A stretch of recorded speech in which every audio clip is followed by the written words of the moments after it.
Bom, vamos lá. Agora eu estou de volta e vamos falar, como prometido, sobre a Maria Montessori.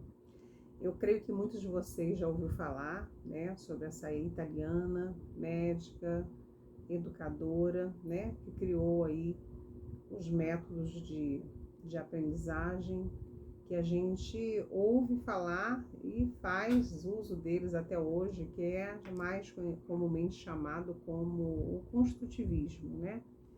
Que seria aí, vamos dizer a grosso modo, né? A construção do conhecimento pelo próprio indivíduo. Montessori foi a primeira mulher a se tornar médica, né?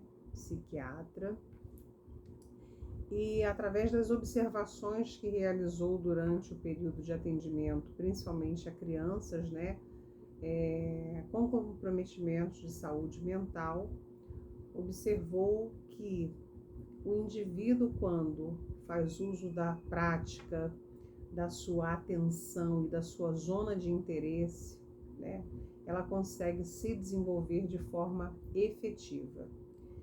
E mediante essa sua observação e diversas, vamos dizer assim, experimentações, né, com o uso dos seus materiais, que hoje nós chamamos aí de materiais concretos, né?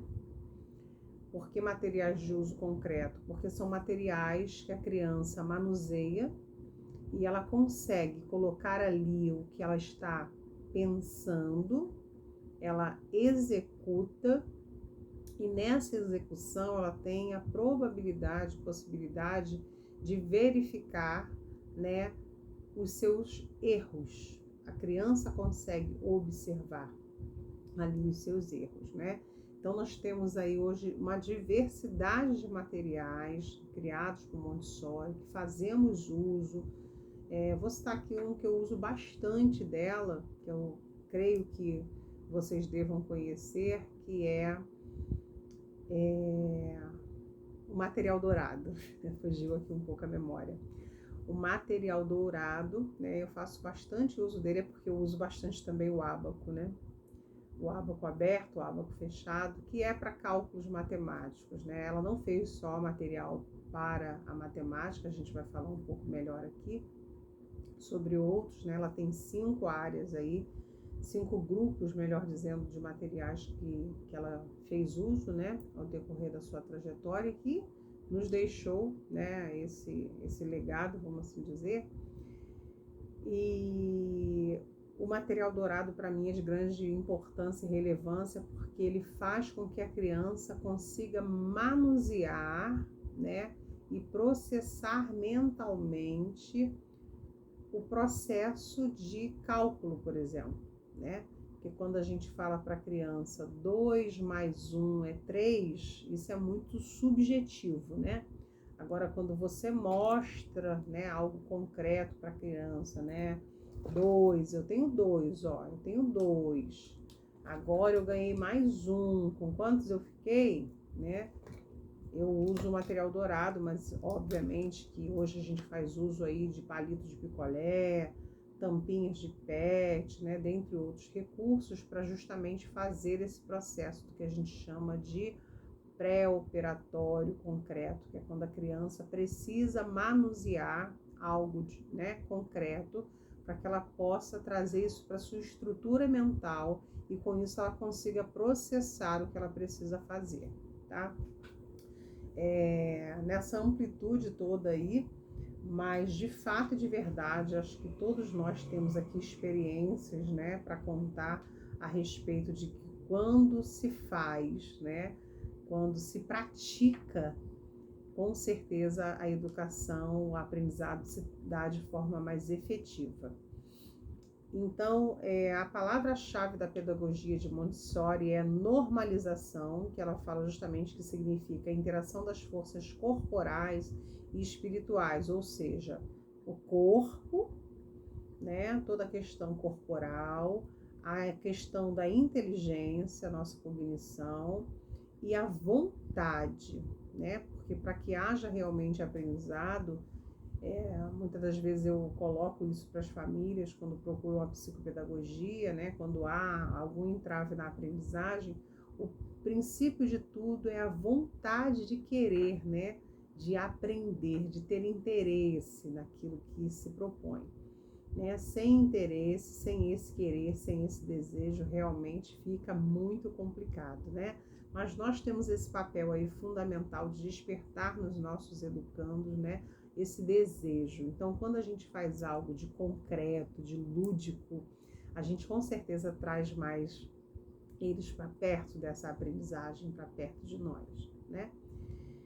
É importante ressaltar que ela coloca que a educação tradicional ela modelava, né, as crianças, sujeitando elas às concepções adultas, né? Então o ensino tradicional ele traz muita questão da memorização e de que a gente inculte os valores que nos é do nosso interesse, né? E não aquilo que realmente interessa ao educando. Há um confronto aí com relação a essa educação tradicional.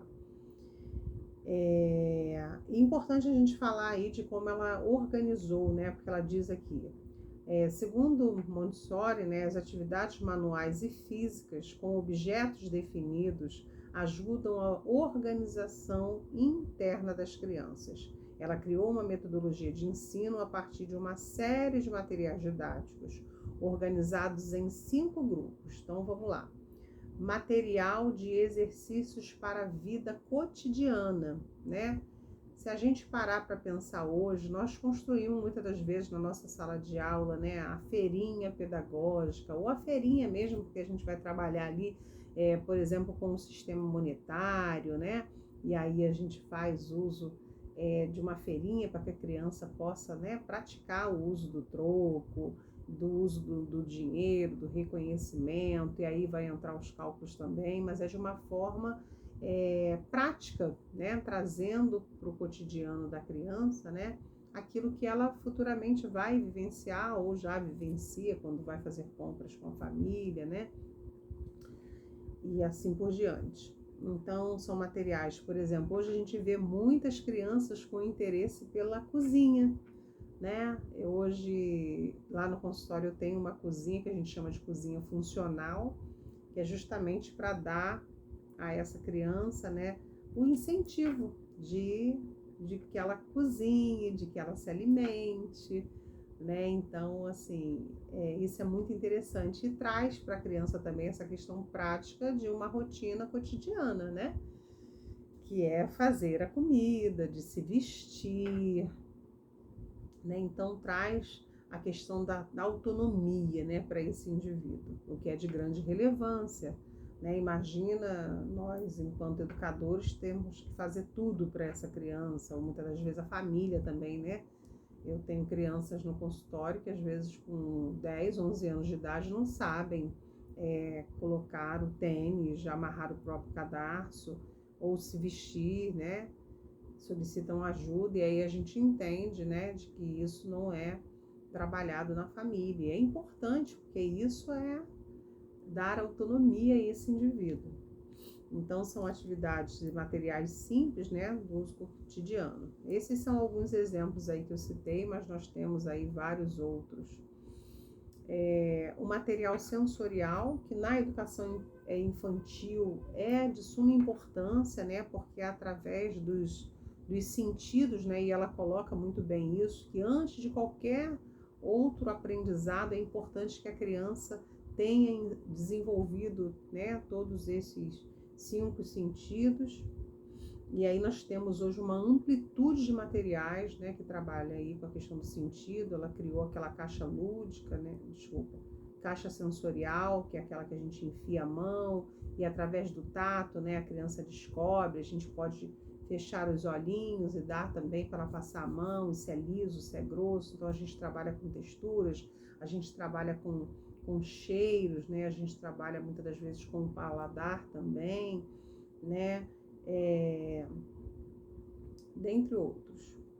Da questão da linguagem, né, que é justamente a possibilidade que a criança tem de se comunicar, de exprimir os seus desejos, seus anseios, né, da matemática, que algum deles eu já citei para vocês, e de ciências, tá? Essa metodologia ela foi difundida, né, por todo o mundo devido aos resultados que tiveram aí de forma positiva, tornando-se muito conhecida no mundo todo e inspirou aí diversas propostas pedagógicas, inclusive o próprio construtivismo durante todo o século XX, ok? Então, assim, Maria Montessori é realmente de grande relevância, né, para o nosso trabalho prático, que faz com que realmente se tenha aí muito resultado, tá bom? Deixa aí sua dúvida, sua experiência, se você já fez uso do material ou de algum tipo de atividade proposta aí por Maria Montessori, divide comigo aí, tá bom? Um beijo grande, até o próximo vídeo que vamos falar sobre Decroly.